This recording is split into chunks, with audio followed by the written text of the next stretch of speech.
नाज़रीन आदाब, मैं खालिद शहबाज, आप देख रहे हैं गवाह न्यूज़। जनाब मोहम्मद फरीदुद्दीन साबिक़ रियासती वज़ीर आंध्र प्रदेश और MLC तेलंगाना को हज़ारों सोगवारों ने अपनी नम आँखों के साथ ज़हीराबाद में सुपुर्द खाक किया। आज सुबह से ही इनकी मैयत को अवामी दीदार के लिए बागा रेड्डी स्टेडियम में रखा गया था। हज़ारों की तादाद में लोगों ने इनका आखिरी दीदार किया। नमाज जनाजा ईदगाह में अदा की गई।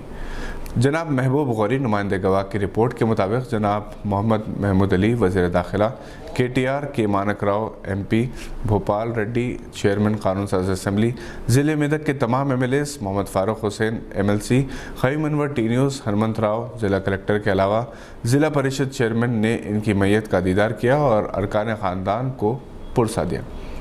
M.A. खादर फैसल सदर UGF Sangareddy, Mohammed Fahimuddin senior sub editor Rahnuma Deccan भी खिराज अक़ीदत पेश करने वालों में शामिल थे।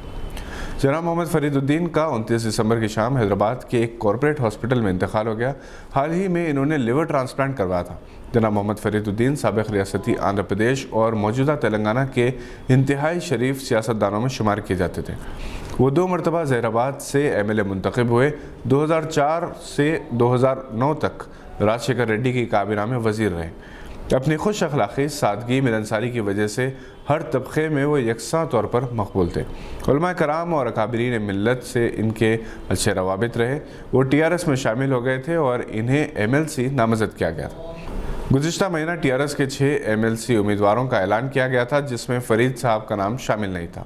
इनके चाहने वालों ने इस सिलसिले में एक press conference media plus auditorium में करवाई। ताहम जनाब फरीदुद्दीन ने अपने चाहने वालों को मशवरा दिया कि अगर इन्हें कुछ कहना ही है तो वो तमाम मुसलमानों की बात करें, सिर्फ इनके लिए एहतजाज ना करें। ये नामुनासिब है। जनाब फरीदुद्दीन अमली काम के कायल थे और सस्ती शोहरत से दूर रहते थे।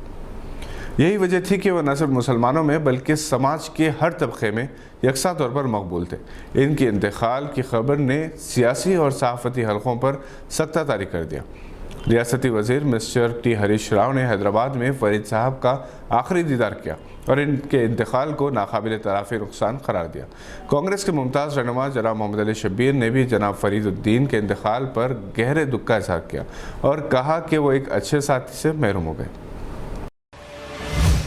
हिंदुस्तान ने साउथ अफ्रीका के खिलाफ पहला टेस्ट 113 रन से जीत लिया। हिंदुस्तानी बॉलर्स मोहम्मद शमी, अश्विन और मोहम्मद सिराज ने कामयाबी में अहम रोल अदा किया। शमी ने मैच में 8 विकेट लिए। मोहम्मद सिराज ने पहली इनिंग्स में 3 और दूसरी इनिंग्स में 2 विकेट्स हासिल किए। अश्विन ने दोनों इनिंग्स में 2-2 विकेट्स और बुमराह ने जुमला 5 विकेट्स हासिल किए। KL राहुल को शानदार सेंचुरी की बदौलत मैन ऑफ द मैच करार दिया गया। कलकत्ता से ताल्लुक़ रखने वाले मुमताज़ शायर, अदीब, आर्टिस्ट जनाब जावेद निहाल हाशमी के मजमुआ कलाम कोई लौटा दे मेरे की रस्म अजरा 29 दिसंबर की शाम उर्दू मस्कन हैदराबाद में अंजाम पाई, जिसकी सदारत प्रोफेसर फजलुल्लाह मुकर्रम ने की। Doctor Abid Moiz, doctor Aslam Farooqui, doctor Mustafa Ali Sarwari, doctor Syed Fazil Hussain Parvez, Mukarram Niyaz, Sohail Anjum शाह नशीन पर मौजूद थे। आज के बुलेटिन में बस इतना ही। उम्मीद है कि आपने हमारे चैनल को सब्सक्राइब कर लिया होगा। बहुत आसान है, सब्सक्राइब करें और बेल आइकन दबाना ना भूलें। हम फिर हाजिर होंगे मज़ीद मालूमाती खबरों को लेकर। देखते रहिए गवाह।